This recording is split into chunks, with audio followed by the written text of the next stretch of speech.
नोंथांमोननिसिम आंनि गोसो गोरबोनि साबायखर बावबाय। आङो द्रप दोनाखै एसे गोबाव सम फिसा फिसा प्रडिउसारफोरनि दिहुननाय सावथुनाव बाहागो लाबाय थादों आरो लालांबाय थागोन। बिसेस आंनि न'खरनि माखासे आंनि जिथु कर्मचारि बा साख्रि मावनाय बे खेथ्रआव आङो गेजेराव द्रप दंमोन आरो समजों गोरोबनानै आङो सावथुनाव बाहागो लानो हायाखैमोन, फाव खालामनो हायाखैमोन। लासैनो खालामबाय थागोन। आगोलनि समाव मा सिनेमा बानायो?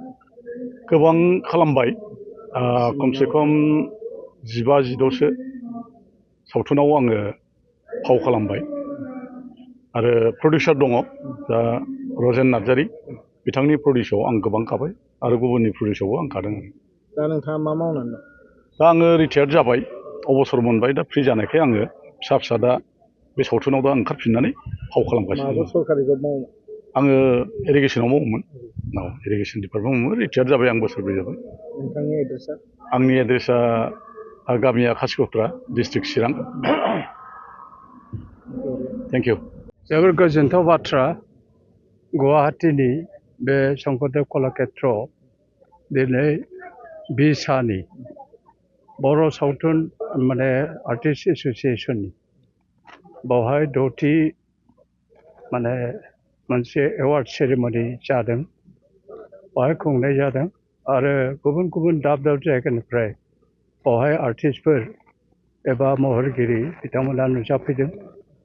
नोंथांमोना बयबो मिथिगौ जे बर' सावथुना दिनै गोबां बोसोरनि उनाव जोङो माखासे जायफोरनिखि प्रडिउसार डाइरेक्टर दङ आरो जोंदाव बड'साखौ लाफानानै जोंनि जाखांफुनाय जायफोरनिखि बर' सावथुन दैदेनगिरि आरो लिडगिरि आरो प्रडिउसारफोर दङ, बिथांमोना दिनै जानजि खाफ्रादों, गावनि हारिमुजों लोगोसे सावथुन मुलुगखौ मोनसे मुलुग दरबाराव लांनो थाखाय नाजादों। बे जोबोर गोजोनथाव बाथ्रा आरो बेखौ बोसोरे खुंनानै दिनै 6थि बोसोराव हाबदों। बे जोबोर गोजोनथाव बाथ्रा। दिनै नोंथांमोना बयबो मिथिगौ जे हिन्दी सावथुनखौ जोङो जोबोर एखेबारे गोनांथि हिसाबै जों बयबो नायबोदोंमोन आरो इंराजि सावथुनखौबो जों नायबोदों। नाथाय माखासे ओनसोलारि सावथुनफोर दङ, जेरै रायजोआरियाव दिनै असमियाखौ लाफानानै बेंगलि, तामिल बायदिसिना दङ। दिनै बर' सावथुना एसे उन जानानै दंमोन आरो बेयाव बर' सावथुनखौ जोङो मोनसे मुलुग दरबाराव लांनो थाखाय, जिहेतु बर' रावा 90थि फारियाव हाबबाय, भारत संबिजितनि 90थि फारियाव हाबबाय आरो बे रावजों लोगोसे हारिमुखौबो समब्रा-समब्रि जौगाहोनो थाखाय जों नाजानांगौ। जोंहा दिनै रिच कालचारेल हेरिटेज, जोङो बिराद मख'जाथाव मोनसे हारिमुवारि जोंहा बिथिङाव जों दावगानो हाबोदों आरो जोंहा सावथुनल' नङा, जोंहा हारिमु बिथिङाव जों जोबोद दावगानो हादों। दिनै नेसनेल डेन्स हिसाबै बागुरुम्बा, बारदै सिख्ला आरो बिदिनो दावस्रि देलाय मोसानाय आरो खेराइनि माखासे रिंसारथि, माखासे नटेसन, बेफोरो जोबोर गोख्रों हिसाबै जोङो बेखौ गनायथि मोननो हादों।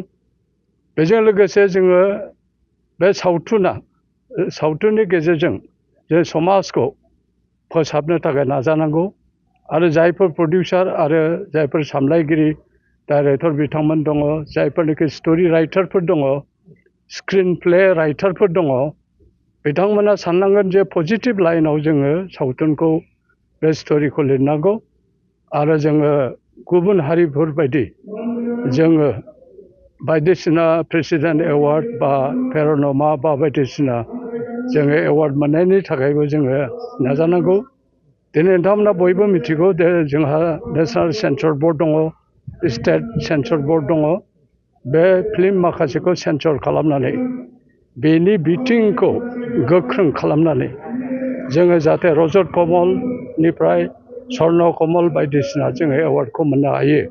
बेनि थाखायनो आङो गासिबो प्रडिउसार आरो डाइरेक्टर आरो स्ट'रि स्क्रिन प्ले राइटारफोरखौ आं खावलायनो लुबैयो जे जोङो अखल जोङो रंजानायनि बिथिंखौल' नायालासिनो, एन्जयमेन्ट एन्टारटेनमेन्टखौल' नायालासिनो, जोङो बर' हिसाबै जोङो बे सावथुन मुलुगखौ जोङो आरोबाव दावगाहोनो हायो नामा बे बिथिंखौ जोङो नायहरनांगौ।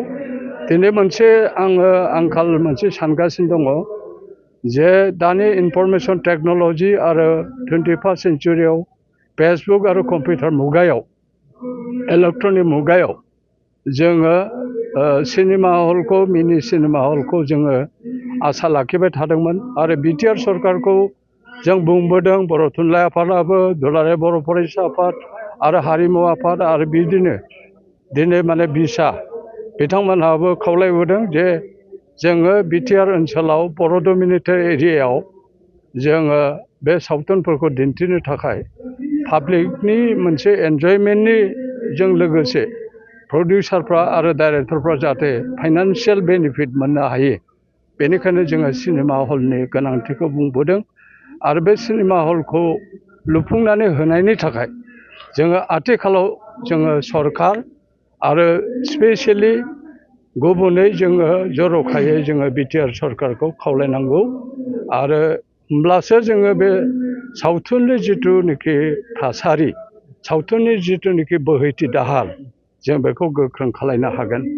दिनै आं गासिबो महरगिरि बिथांमोनखौ, गासिबो माने सावथुन सिबियारि बिथांमोनखौ आं दिनैनि बे बुब्लियाव गासिबो आंनि गोसो गोरबोनिफ्राय हामलायथि जासिहरबाय। आरो बे 10थि फिल्म एवार्ड सेरेमनिया जाहाथे मोजाङै मोजां थाङो बेखौनो आङो आसा लाखिबाय आरो बयनिसिमबो आंनि गोसो गोरबोनि साबायखरखौ बावबाय। बेखौ जानाय नुगोन नामा? खालि बर' सावथुनल' नङा, दिनै जोङो बे बर' हारिमुवा बिराद मुलुग दरबाराव मोनसे जायगा मोननाय मोनसे हारिमु। आरो बे हारिमुजों लोगोसे जोङो जाय हारियानोखि हारिमु गैया, जाय हारियानोखि मोनसे बेबायदि संस्कृतिबान जाया, कालचार जाया, बे हारिया अन्तत' बेयो गनायथिखौ मोननो हाया। दिनै नोंथांमोना नुदों जे साउथ इण्डियान जेब्लानाखि हारिमु दिन्थिफुंनाय जों नुनो मोनदों, मस्ट क्लासिकेल आरो मडार्नजों बिथांमोनहा खारदों। आरो बिथांमोननि जिथु नटेसन, बे रिंसारथि नटेसनफ्रा बिराद स्ट्रं। आरो जोंबो माने जोङो थाखानाय जिनिसखौ जोङो रिफर्म खालामनानै जोङो स्ट्रं खालामनो नाजानांगौ। आरो जोङो खालि सावथुनल' नङा जे जोंनि हारिमुखौ जों गोख्रों खालामनो नाजानांगौ। आरो बे हारिमुनि गेजेरजों जोंहा मोनसे आंखाल जों नुनो मोनदों जे जोङो जायफोरनिखि मुंदांखा मोसाखावरिफोर दङ, मेथाइ खनगिरिफोर दं, प्रडिउसारफोर दं, डाइरेक्टरफोर दङ, बायदिसिना दङ, बिथांमोनखौ जोङो मोनसे एवार्ड होनायनि राहाखौथ' लानायानो जाबाय। नाथाय जोङो नेसनेल लेभेलाव जोंहा माने ललित कला एकाडेमि दङ। बावहाय जोङो माने बे एकाडेमि एवार्डखौ जोङो संगित नाटक एकाडेमिखौ सानैनि बाहेरै, जेरै जोंहा रुंसारि कामिनी कुमार नार्जारी आरो उनाव खिरर खाख्लारि, बिथांमोननि बादै जों मोननो हायाखै। आरो अस्ताद बिस्मिल्लाह खान एवार्डखौबो जों मोननो हायाखै, सासेल' मोनदों।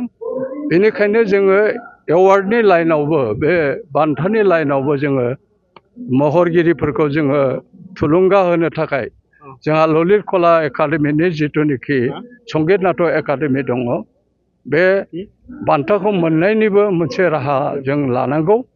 आरो दिनै बे जिथुनिखि बिसानि सिङाव थानाय जिथुनिखि जों नुनो मोनदों, बिथांमोनहा एवार्ड प्रेजेन्टेसन होदों आरो बिथांमोनहा फिल्मखौ सायख' आरो गान बाजनाखौ सायख' बिथांमोनहा महरगिरिफोरखौ एनकारेज खालामनो थाखाय सावथुन मुलुगनि मानसिफोरखौ, फावखुंगुरफोरखौ माने एक्टिभ खालामनो थाखाय बा बिथांमोनखौ थुलुंगाथि होनो थाखाय जिथुनिखि हाबाफारि लादों, आं बेखौ गोसो गोरबोनिफ्राय बरायो। आरो इयुनाव जाहाथे बिथांमोना आरोबाव बारानिफ्राय बारा खामानिखौ मावनो हायो। आरो आसाम सरकारनि जिथुनिखि फिल्म फाइनान्सियेल कर्प'रेसन दङ आरो बिटिआर सरकाराबो बेखौ बिथांमोनखौ जाय सावथुननि बेलायाव खामानि मावदों बिथांमोनखौ फाइनान्सियेल मदद, राङारि मदद होनांगौ। अब्लासो जोङो हयथ' गसंथानो हागोन आरो जोंनि बे सावथुन मुलुग आरो हारिमुवा गोख्रोंनिफ्राय गोख्रोंसिन जागोन। दिनै नोंथांमोना मिथिगौ जे बागुरुम्बाया दिनै बा बारदै सिख्लाया नेसनेल मोनसे डेन्स हिसाबै स्वीकृति मोनबाय। आरो लोगोसे जोङो बायदिसिना माबाखौ जोङो GI टेगबो मोननो हाबाय। GI टेग मोननायनि लोगो लोगो बे जातिनि कालचार, बे जातिनि फुड प्रसेसिं, बे जातिनि गाननाय जोमनाय, हेन्डलुम बायदिसिना बेयो मुलुग दरबाराव मोनसे गोख्रों बिथाथि हिसाबै थांनानै थागोन आरो इयुन जोलैया जाहाथे बेखौ माने आजावनानै लानो हायो आरो इयुन जोलैया जथेस्थ' खामानि मावनायनि मोनसे लामा नुहुरगोन होननानै आं सानो।